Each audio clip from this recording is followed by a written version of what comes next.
fishing. Look at the fishing. Thank you. I'm a swim rat. I'm like, look at that. My house for some reason they actually don't work. You want to say hi, Mom? Hi, Mom. Say miss you. Hope you feel better. Here we go.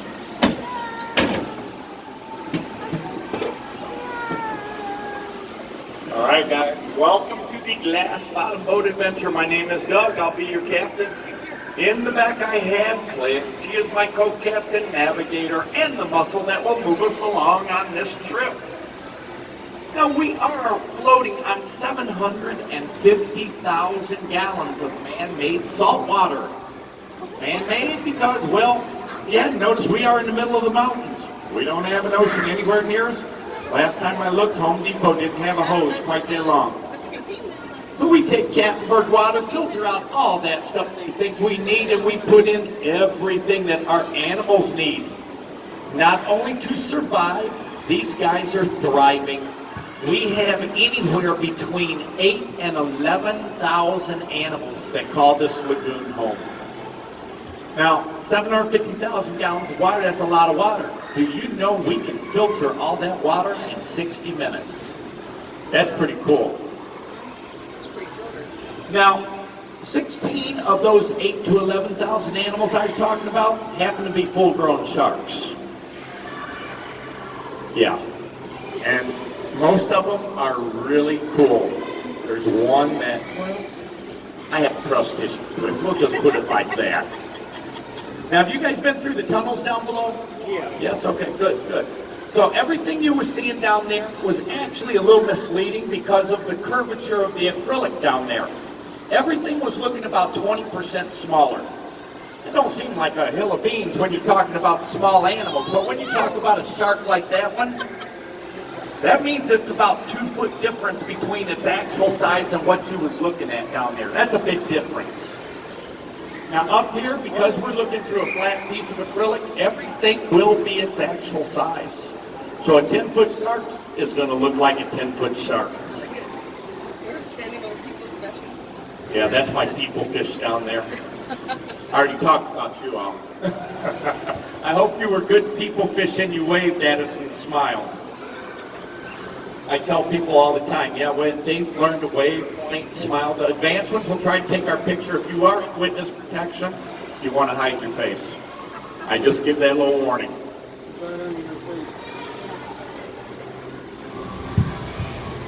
All right. Now, the sharks you're going to see the most of, up here and down there, are going to be the sand tigers. We have 10 of those guys in here.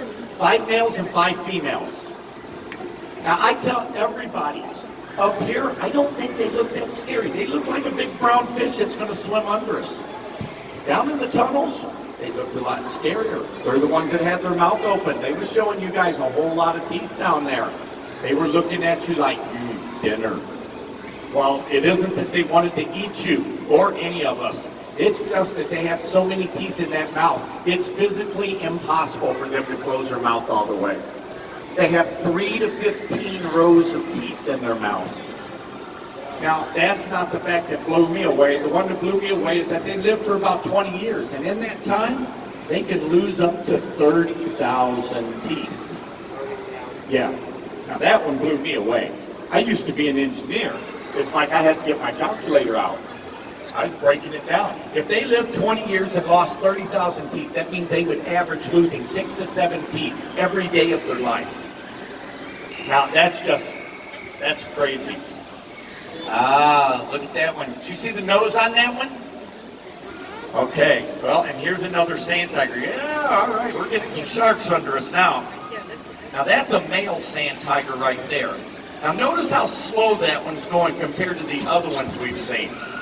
Anybody know why? It was sleeping.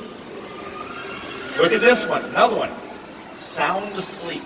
Another male sand tiger. Sound asleep? Sound asleep. Most sharks have to keep swimming their entire life or they die. They have to keep water going over their gills. So what they do is they basically shut down almost all their brain except for one small part that says to move the back of the tail. And they're barely moving through the water, but it's enough to keep that water on the gills. Other than that, they have this cool sonar, so if they get close to anything, they curve right around it without even waking up. That would be nice to have at nighttime, I'm telling you. I could save a lot of these toes. All right, now, 3 of our 4 species of sharks, they have to do that. They have to keep swimming. We do have 1 species in here, nurse shark, and hopefully they're still over in the same spot. You guys will see them. They have modified muscles in their gills that allow them to stay on the bottom. They don't have to keep swimming all their life. And I never thought I'd hear myself say these 2 words in the same sentence. Those sharks cuddle. I swear. It's like, we have 3 of them. Most of the time we'll see either 2 or 3 together, and they're like sleeping and they're touching each other. They're nocturnal, so in the daytime they are out, and nighttime they're always up. It's like a teenager. You know, party all night, sleep all day. Yeah, All right, now normally right here. We're almost to it. She is actually here. All right, thank you. I was going to say, right around here is where we see my favorite girl.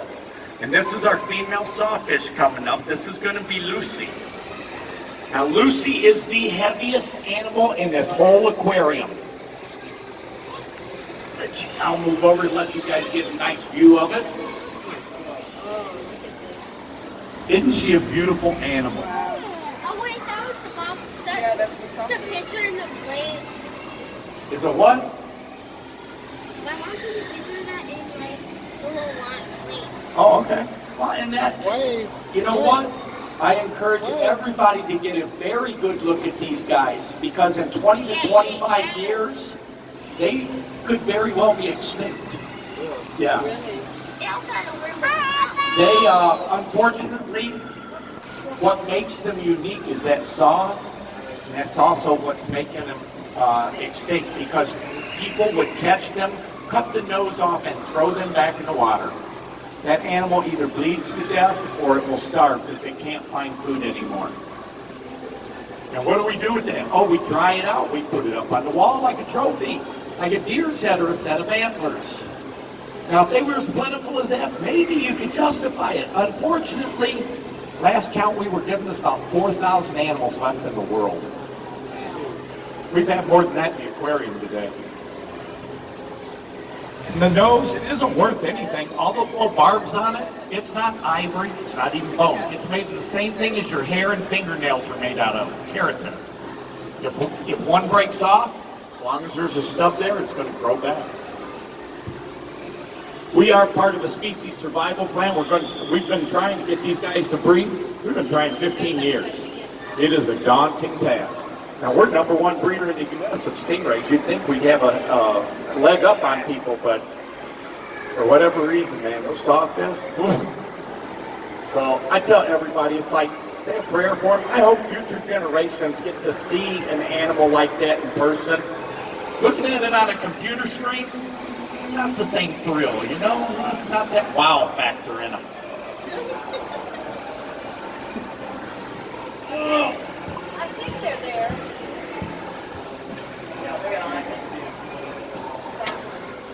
All right, any questions so far? I'm catching a breath. All right, everything in this lagoon that isn't swimming is artificial, man-made, out of concrete, plaster, and latex. Even this boat, even the wood planks, the metal chain, all concrete and plaster. If it was real, the wood would rot, metal would rust, poison the animals. This concoction they came up with doesn't leach any chemicals into the water, and it also helps to keep the pH up, which saltwater animals need. So they did one heck of a job in here. All right, now you guys on my right side, I want you to look over the side here, and you're going to see the 2 nurse sharks cuddled together. You guys, once we get past this shipwreck, you'll be able to look over there and see them. You see them? Oh yeah, that's a big one. All right, they're right there. We see them.